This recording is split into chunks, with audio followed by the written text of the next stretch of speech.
Hey everybody. In this video, we're going to focus on Chapter 2. This material focuses on Freud and the concepts and theories involved in his psychoanalytic literature. Let's get started. First up, we'll talk a bit about Freud's life. Then we'll talk about his topographic model of the mind, his conceptualization of personality and the three parts of personality, anxiety, and how the ego deals with anxiety through the use of defense mechanisms,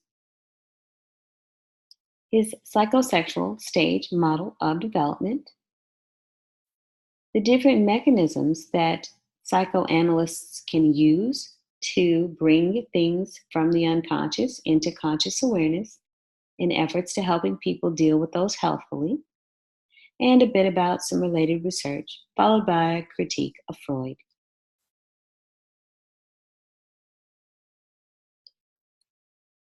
First step, a bit about Freud. Freud's father was significantly older than his mother. And because his father traveled extensively and was out of town quite a bit, it was believed and rumored to be the case that his father of record, in other words, his mother's husband, was actually not his biological father. It's believed to be the case that that man was actually Freud's grandfather. Freud's real father was believed to be one of his half-brothers who was closer in age to his mother than to his father. So that's important, especially when we begin to talk about his psychosexual stage model of development and the concept of the Oedipal complex. Okay, so Freud was born in the mid-19th century, and he spent most of his life in Vienna, Austria. He did have to flee Austria when the Nazis rose to power in the early 20th century. So because he was born into a very modest family, they were not wealthy at all, but he worked very hard. His family invested in his education and put a lot of hope and trust in him and his ability to grow up, become a medical doctor, make money, and send it home to help his younger siblings. Because they invested in him so heavily, he did go on to do quite well for himself. So he was born poor, but he was able to rise out of that socioeconomic status and become a man of means. So that also is important when we think about, again, this notion of the psychology of theory and how a theorist's lived experience can help to influence what he goes on to study and why and how. When we think about those, how Freud's life influenced what he went on to study, it becomes a much more interesting conversation. So here's a bit about Freud. He was trained as a medical doctor. He did study with some of the top names at the time. He studied with Jean-Martin Charcot. He studied mesmerism, which was developed by Anton Mesmer. And he did work with Joseph Breuer and consult on several of his cases. So he was very well connected, very well regarded for part of his career. He had a tendency to do cocaine, and he at one point wrote about the benefits of using cocaine and for one's level of creativity and productivity, and that kind of shot his credibility among some of his colleagues. He also was addicted to nicotine, and unfortunately that led to him developing cancer of the mouth and throat. And so he had over 30 surgeries in his life to remove cancerous parts of his mouth and throat. And when he could take the pain no more, and when the surgeries wouldn't really provide him with a benefit, um, he agreed with his doctor that his doctor would help him commit suicide, and that's how Freud died in 1939. But during his life, he was very prolific. He researched, well, he studied himself and his own lived experience extensively, and then he wrote about that in an extrapolative way, suggesting that all of humanity experience is a reflection of his. And I think that was definitely one of the major shortcomings. And certainly it's one that many of his critical evaluators comment on. So, first up, Freud's topographic model of the mind. Freud suggests the mind has three parts: the unconscious, the conscious, and the preconscious. First, we'll talk about the unconscious. That's the part that's literally outside of conscious awareness. That's the most primitive part. It's the part where our most basic urges and drives and instincts reside.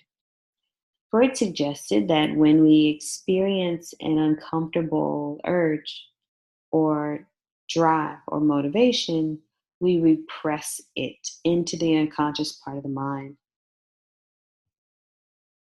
Excuse me. The preconscious is the second part, if you will.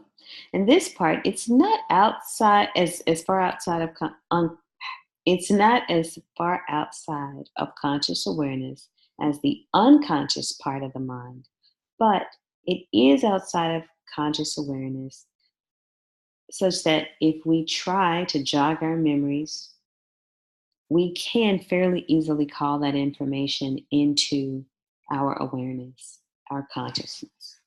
And then the third part is the conscious part. An example of what resides in the conscious part of our mind are things like what time it is. Is it day or night? Is it cold or hot in the room where you are? Are you sitting on something hard versus soft, etc.? An example of something that might reside in your preconscious might be the route that you took to work today, or the route that you took to the store today. So sometimes we may not readily remember if we stopped, or how many red lights we stopped at, or how many yellow lights we sailed on through, or exactly which turn we took to get to the Walmart or the Walgreens. But if we sit and think and jog our memories, we can fairly easily call it into conscious awareness. So that's an example of something that would reside in our preconscious. And we can imagine there are various things that would reside in your unconscious. Again, we're not aware of those things. This is a metaphor that Freud used to exemplify the mind and the size of the unconscious part versus the preconscious part versus the conscious part. So it's an iceberg, and you'll see there's a water line on this figure. And it looks like little shark fins going across the page, and it represents conscious awareness, explicit conscious awareness. So you see beneath the water is the unconscious, that's the largest part, and then just beneath the surface is the preconscious, and of course above the surface is the conscious part. All right, let's turn our attention to the structure of personality. Freud suggested that there are three parts of personality here too. You're probably familiar with these, as there's an emphasis on these in a number of classes. So it's the id, the ego, and the superego. And an analogy that I've seen used, it's pretty good. You've probably seen those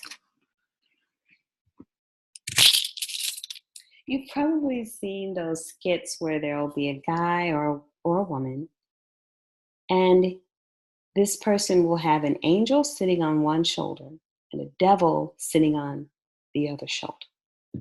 And their head, of course, is in the middle, and their head represents their ego. The ego is what's trying to constrain that angel and that devil to reality and keep the person well adjusted and present, if you will, in the moment. So, the angel in this scenario would represent the superego, and the devil in this scenario would represent the id. So, the angel is working hard to uphold the ethical and moral values of society and of that person's family and culture and neighborhood and etc. The devil is working for, well, itself. It's solely driven by hedonistic pleasure and not in any way concerned with other people's rights, responsibilities, laws, etc. I'll let you read more about that on your own in my attempts to keep these videos a tad bit shorter rather than longer. This is another picture of the iceberg model. It has both the 3 parts of the mind and the 3 parts of personality mapped onto the iceberg. And I'll let you hit pause here to study that in greater depth if you like. Now, the dynamics of personality. You don't hear a lot of people talking about these basic instincts and drives anymore, but you do hear the word libido used frequently, present day. It's not typically used in the way in which Freud originally suggested it. So Freud suggested there's 2 things: 1, life energy; 2, death energy.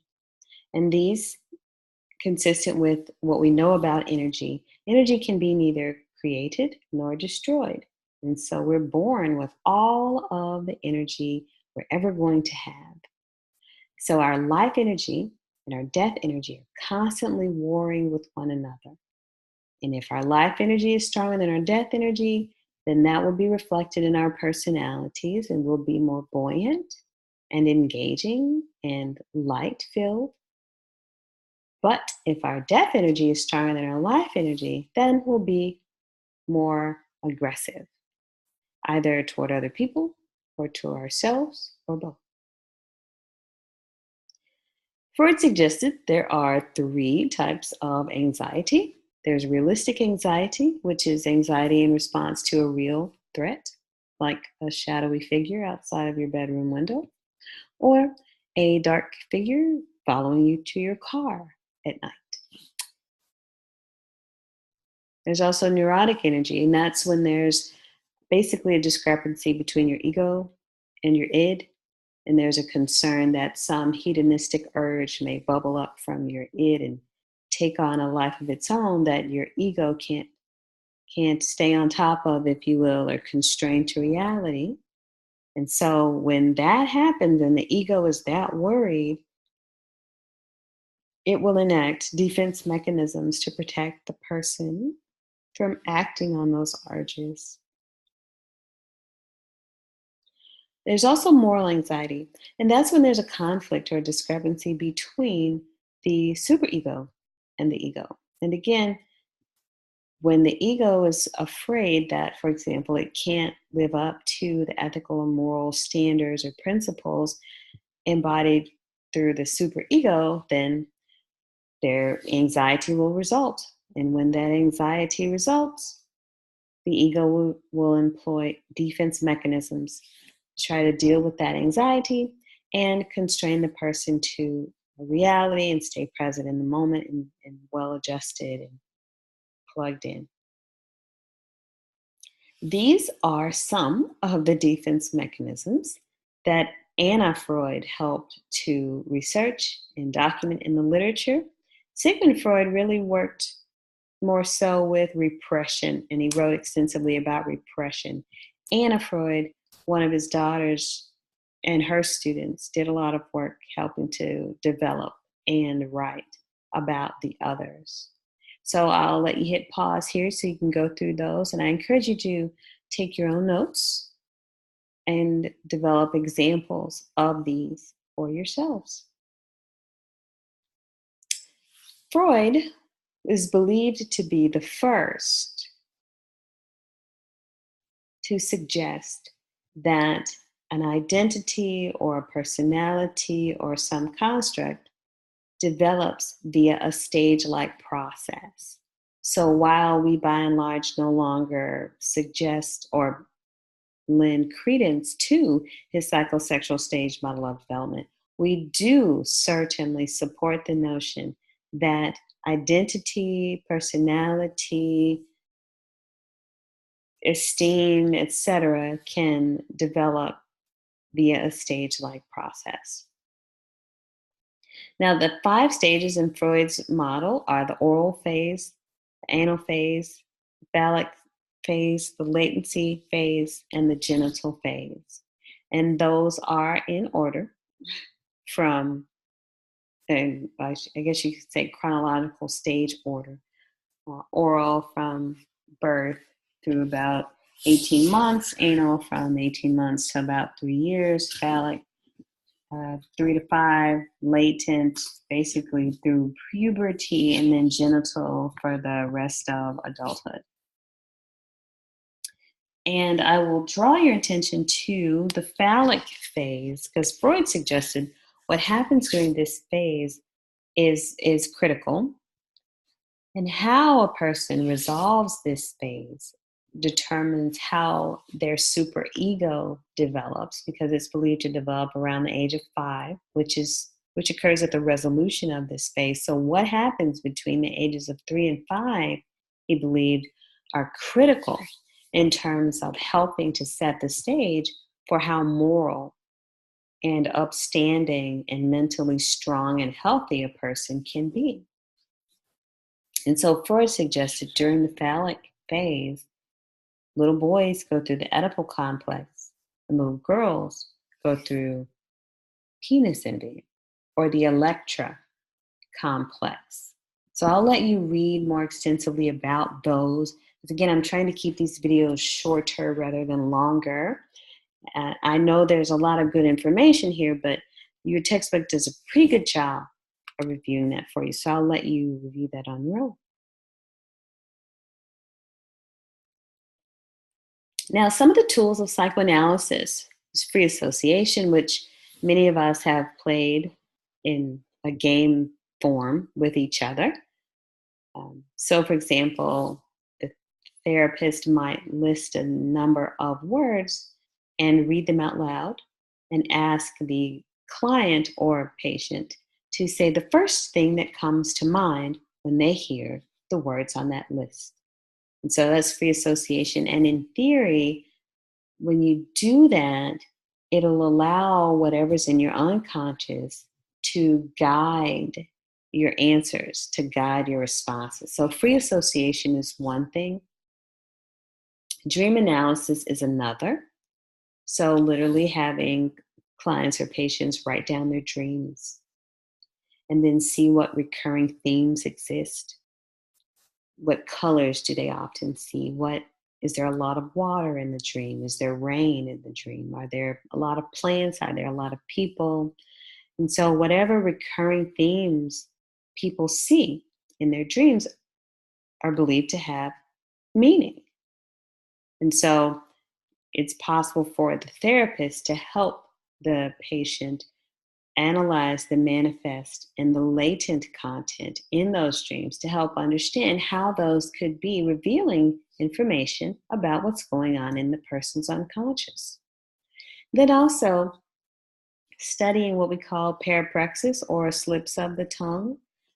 So I think there's a saying, out of the mouth, the desires of the heart will utter. And so it's like if you listen to somebody long enough, especially if their attention is divided, in theory, whatever is in their heart will eventually be expressed. So that's consistent with that notion. There is some research that continues to go on. It cites Freud heavily. He continues to be one of the most widely cited theorists of all time. But present day, there's some pretty hot research going on related to the deliberation without awareness concept, which is this notion that our unconscious can certainly process information, again, outside of our conscious awareness. And I'll let you read more on that in your chapter. There is research going on focusing on defense mechanisms, particularly repression and displacement. Those are two of the hotter ones, receiving more attention nowadays in literature. And then certainly research on dreams. There are some innovative graduate programs that bridge multiple areas like PNP, philosophy, neuroscience, and psychology. And you'll find a number of researchers in those types of programs who do research on dreams, even with the use of things like fMRI. It's pretty cool stuff. So I'll let you read about those on your own. Critique of Freud. Oh, there's so many things that Freud got wrong. But to name a few, he was incredibly sexist. Incredibly sexist. You could read more about the Electra complex and his conceptualization of penis envy, and that'll say a world of information just right there. He was very classist, and he didn't take into account the role of culture or society on people's development or on any of his models. He was not a scientist. He was a theorist, and he did write extensively, but he did not take into account empirical data or this notion that he shouldn't base his theories just solely on his own lived experience. He should have based it on a wider swath of data. Excuse me. So his theories, even though they're so widely cited and were so often discussed, are very difficult, if not impossible, to test. So there are a number of critical points that can be made about Freud's work. So those were a few, and I encourage you to read about the others in your chapter. All right.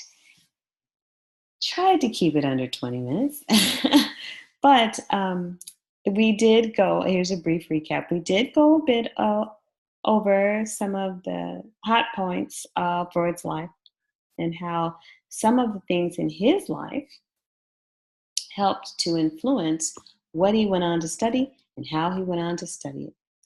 Talked about his topographic model of the mind, talked about different parts of personality, how anxiety compels the ego to use defense mechanisms, his psychosexual stage model of development, and then some of the mechanisms of psychoanalytic theorists to help make the unconscious conscious, and a brief point or two about related research and some critiques of Freud. Thank you very much for listening. I hope I didn't make this one too long, but I did want to kind of blanch the hot points. And as is always the case, I encourage you to read the chapter, take your own notes as you do.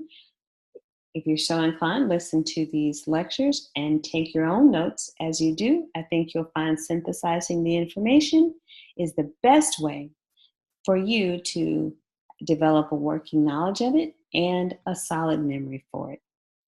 Thanks, everybody, and I'll end this video here.